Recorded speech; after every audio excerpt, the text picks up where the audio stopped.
Affair महाराष्ट्रमध्ये तुम्हा सगळ्यांचं स्वागत। पहिली महत्त्वाची बातमी, वैष्णवीचा हुंडाबळी घेणाऱ्या आणि पैशांसाठी हपापलेल्या हगवणेंचा आणखी एक कारनामा समोर आलाय। शशांक आणि त्याची आई लता हगवणेनं जेसीबी विक्रीच्या नावाखाली प्रशांत येळवंडे नावाच्या व्यक्तीची फसवणूक केल्याचं स्पष्ट झालंय।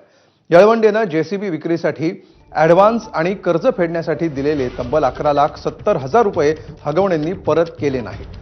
उलट पिस्तुलाचा धाक दाखवून आता पैसे मागू नकोस नाहीतर घरचे नीट राहणार नाहीत अशी धमकी दिली होती।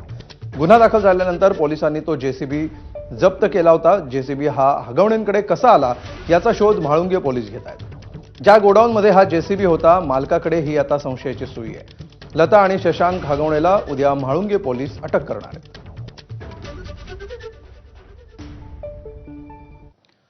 तर तक्रारदार प्रशांत येळवंडेंनी नेमके काय आरोप केलेत पाहूया। मार्च 2022 रोजी आमचा जेसीबीचा व्यवहार ठरला। ठरल्याप्रमाणे 24 लाखाला ठरला होता। ठरल्याप्रमाणे मी त्याला 5 लाख रुपये दिले।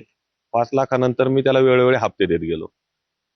त्याच्यानंतर एक 4-5 महिन्यांनीच लगेच इथे एक बँकेवाले आले होते। ते म्हणले आमच्या बँकेचं लोन आहे याच्यावरती। तर मी त्यांना म्हणलं नाही, ते फेडरल बँकेचं लोन आहे, तुमचं काहीतरी गैरसमज होतो, तुम्ही दुसरी चौकशी करा। त्यानंतर ते निघून गेले। मी शशांकला कळवलं तर तो म्हणला नाही, आपलं फेडरल बँकेचंच लोन आहे।